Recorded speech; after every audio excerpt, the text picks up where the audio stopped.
नमस्कार, कसे आहात? मस्तच असाल तर. आता उन्हाळा संपतच आला आहे आणि आता पावसाला सुरुवात होईल. 8 दिवस झाले सकाळ सकाळी असं वाटतं ढगाळ वातावरण, पाऊस येईल, पण पाऊस काही येत नाही आहे. तर मी पण बाहेर वगैरे जाऊन आले. त्याच्यानंतर मग बरीच साफसफाई वगैरे केली. तर आता उन्हाळ्याचा एकच फायदा होतो की कपडे व्यवस्थित सुकले जातात आणि हे जे काही पडदे वगैरे आहेत म्हणा, गोधड्या म्हणा किंवा ब्लँकेट्स असतील, कम्फर्ट्स असतील, तर ते सगळे आत्ताच धुवून घ्यावे लागणार. कारण की एवढ्या उन्हामध्ये छान सुकले जातात. अर्ध्या तासात मग हे पडदे वगैरे सुकून जातात. पण पावसाळ्यात ना हे काही सुकत नाही आणि ह्यांना एक वास पण येतो. तर आता पाऊस पण नाही आहे सध्या, तर म्हटलं मी पडदे वगैरे सगळे धुवून घेते. तर हॉलचं आणि बेडरूमचं मी आज पडदे धुवून घेणार आहे. उद्या मी मास्टर बेडरूमचे धुवून घेईल. एकदाच नाही धुते कारण की सुकवायला पण भरपूर जागा लागते. आणि मी झुल्याचं कवर वगैरे पण चेंज केले, तर तेही मी तुम्हाला पुढच्या येणाऱ्या व्लॉग्समध्ये दाखवेल. आणि झुल्याबद्दल मला बरेच प्रश्न पण आलेले, ते तुम्हाला मी पुढच्या व्लॉगमध्ये सांगेल. आणि मला बेडशीट पण चेंज करायची होती, तर तेही करून घेते. तर मला कम्फर्ट पण आज धुवून घ्यायचं आहे. हे कम्फर्ट एवढं वजन होतं ना पाण्यात जर भिजत ठेवलं तर. आणि मशीनमध्येच टाकते मी, हे हाताने धुत नाही कारण की तेवढं जड धुताच येत नाही. तर आता उन्हाळा आहे तर ते छान सुकलं जाईल. उन्हाळ्यात मी बऱ्याच वेळा त्याला धुवून टाकलं. पाऊस चालू व्हायच्या आधी एकदा म्हटलं धुवून टाकावा, नाही तर मग एकदा पाऊस चालू झाला तर 4 महिने काय पाऊस काय थांबत नाही. आणि एखाद्या दिवस मध्ये ऊन वगैरे पडलं तर तेव्हा एखाद्या वेळेस धुवून घेता येईल. या बेडरूमचे पडदे मी उद्या धुवेल कारण की एकदा सगळे धुतले तर सुकवायला पण जागा नाही आहे. आणि हे पडदे खूप म्हणजे खूप जड आहेत. अस्तर लावलं आहे त्यामुळे खूप जड होतात. शेअर कटन आहे ते मी हाताने धुवून घेते, पण हे खूप पडदे जड असल्यामुळे ह्यांना मग जरा वेळ भिजत ठेवते पाण्यामध्ये पावडर टाकून आणि मग मशीनला लावते. त्याने छान स्वच्छ निघून जातात. तर इथे मी मशीनला पण कपडे लावले आहेत, बेडशीट वगैरे. कम्फर्ट आहे ते सिंगल मी नंतर बेडशीट चेंज करते तेव्हा मी बेड पण थोडंसं पुसून घेते. थोडंफार काय धूळ वगैरे जमा होते, तेवढी धूळ जमा होत नाही. नेहमी पुसत राहते त्यासाठी. मास्टर बेडरूममधलीच बेडशीट चेंज करते मी, किड्स रूममधली नाही. तिकडे कोणी झोपत नाही त्यामुळे जास्त गरज पडत नाही चेंज करायची. पावसाळा चालू व्हायच्या आधी मी नेहमी पडदे धुवून घेते. छान सुकले जातात उन्हात. आणि मी या रूममध्ये आता मास्टर बेडरूममध्ये किड्स रूमचीच बेडशीट टाकणार आहे. ह्याचा कलर पण पिंक आहे आणि ब्ल्यू आहे, तर ते बेडरूमला मॅच होऊन जातो. सिमिलर कलर असल्यामुळे किंग साईजची बेडशीट असल्यामुळे मी टाकते. आणि जास्त टाकत नाही मी ही बेडशीट, किड्स रूमची असल्यामुळे. चिकूच्या बेडरूममध्ये टाकली ना तर ही खूप मोठी बेडशीट होते सिंगल बेडला. ही बेडशीट मी आयक्यामधून घेतली होती. तर मी आता बेडशीट टाकून घेते आणि दाखवते तुम्हाला पण बेडरूमचा लुक कसा दिसतोय.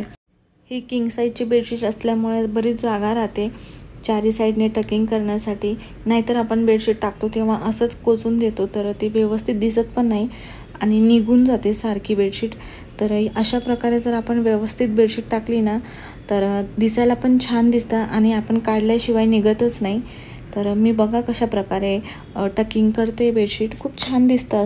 लहान मुलं येऊन बेडवर उड्या मारतात, खेळतात, त्यामुळे बेडशीट निघून जाते. पण अशा प्रकारे जर आपण व्यवस्थित टकिंग केलं तर निघत नाही आणि व्यवस्थित राहते, फिट राहते. आणि बेडशीट जेवढी बेडला अशी फिट राहते ना तेवढं छान दिसतं. ह्याच्यामध्ये इलॅस्टिकचे पण बेडशीट भेटतात, माझ्याकडे पण एक आहे. पण त्यापेक्षा ना मला अशा बऱ्या वाटतात. अशा छान टकिंग करता येतात. इलॅस्टिकच्या आहेत ना त्या ठेवता पण येत नाही फोल्ड वगैरे करून वॉर्डरोबमध्ये. तर आता माझं बेडरूमचं आवरून झालं आहे आणि मी आता कर्टन्स लावून घेते. दुसरेवाले जे जुने होते आधीचे ऑफ व्हाईट कलरचे, तर ते कर्टन्स लावते मी. एक्सचेंज होते म्हणून मी हॉलमध्ये चेंज केले, बेडरूममध्ये नाही आहेत. तर इथे मी डोअर मॅट्स जे आहेत किचनचे, दोन्ही बेडरूमचे, हॉलचे, तर ते सगळे मी इथे गरम पाण्यात पावडर टाकली आहे आणि भिजत ठेवते थोडा वेळ. आणि नंतर मग हाताने स्वच्छ धुवून घेते. हे जे डोअर मॅट्स आहेत आणि जे आपण फरशी वगैरे पुसतो ते कापड वगैरे असेल ना तर मी मशीनमध्ये टाकत नाही, ती मी गरम पाण्यात भिजत ठेवते आणि हातानेच धुते.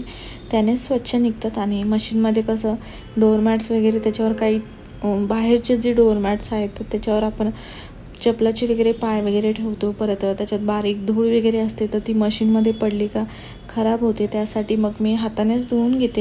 गरम पाण्यात भिजत ठेवलं तर स्वच्छ निघून जातात. आणि आमच्याकडे 24 तास पाणी असतं प्यायचं. आणि बाथरूमला सोलारचं पण पाणी असतं. सोलारचं गरम पाणी जे आहे ते दिवसभर चालू असतं, तर बंद वगैरे होत नाही गरम पाणी. त्यामुळे मग कपडे वगैरे धुवायचे असतील, मला बेडशीट वगैरे भिजवायची असेल तर मी त्याच गरम पाण्यामध्ये भिजवते. गिझर पण आहे, पण गिझर आम्ही जास्त लावत नाही, तेवढी गरज पडत नाही गिझर लावायची. सोलार असल्यामुळे कसं 24 तास पाणी असतं. इथे मी शेअर कर्टन्स लावून घेतलेत आणि फक्त मी शेअर कर्टनच लावलेत. दुसरेवाले कर्टन्स आहेत जे अस्तरवाले, तर ते वाले मी नाही लावलेत. तेवढे हॉलमध्ये आम्ही कर्टन्स लावून ठेवत नाही. तर इथे माझे कपडे वगैरे पण धुवून झाले आणि आंघोळीच्या आधीच मी हे सगळे कपडे धुतले, कारण की डोर मॅट्स वगैरे धुण्यात ना सगळी भिजून जाते. तर आता मी संध्याकाळी बघत होती सुकलेत का, तर पडदे पण सुकलेत. आणि हे जे शूज आहेत आम्ही बाहेर गेलो होतो तर तेव्हा तिथे घातले, तर ते खराब वगैरे झाले होते, ते पण मी काल धुतले होते. आणि चिकूची बॅग पण धुतली होती, तर ते 2 दिवस मी सुकवायला ठेवले होते बाहेर गॅलरीमध्ये. जास्त ऊन नव्हतं काल, तर सुकलेत ते शूज वगैरे आणि पडदे वगैरे पण सुकले होते. चिकूच्या बेडरूममधले पण पडदे काढले आणि पाण्यामध्ये पावडर टाकून जरा वेळ ठेवलेत. तर रात्री उशिरा मी पडदे ते मशीनला लावून टाकेल. आणि हे कम्फर्ट जे आहे तेही मी धुवून टाकलं होतं, तर मास्टर बेडरूममध्ये सुकवायला ठेवलं. दोन्ही गॅलरीमध्ये भरपूर जागा आहेत कपडे सुकवायला, पण मी चिकूच्या बेडरूममध्ये जास्त कपडे सुकवते. खूप जास्त कपडे असले तरच मग मी मास्टर बेडरूममध्ये टाकते. रात्रीच्या जेवणामध्ये चिकन बनवायचं होतं, तर चिकन घेऊन आला होता संदीप. तर इथे भाजी होत आली आहे, भात पण बनवून टाकलं आहे मी. मला भाकरी बनवायची आहे, तर चिकन झाला का मी भाकरी बनवते एका साईडला आणि रायता बनवून घेते आणि फ्रीजमध्ये ठेवते, म्हणजे तोपर्यंत थंड होईल. इथे मी बघत होती चिकन शिजले का छान, तर मी आता रायता बनवून घेते. तर त्याच्यासाठी दही घेतले मी आणि त्याच्यात काकडी, टमॅटो आणि कांदा टाकणार आहे आणि थोडीशी कोथिंबीर. तर बस एवढंच टाकते मी. माझ्याकडे गाजर नाही आहे, बीटरूट नाही आहे, त्यामुळे मी ते नाही टाकत आहे. महाबळेश्वरहून आल्यापासून मी 1 ते 2च व्हिडिओ केलेत, तर भरपूर मी टाईमपास केला. तर म्हटलं नाही, आता आपल्याला व्लॉग्स करायचे आहेत. तर मी आज थोडं काम काढलं होतं, तर त्यामुळे म्हटलं आज तरी व्लॉग करावा.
तर असा होता आजचा व्लॉग. तर कसा वाटला तुम्हाला हा छोटासा व्लॉग? व्हिडिओ आवडला असेल तर चॅनलला सबस्क्राईब करा. भेटूया अजून एका नवीन व्हिडिओमध्ये. तोपर्यंत बाय.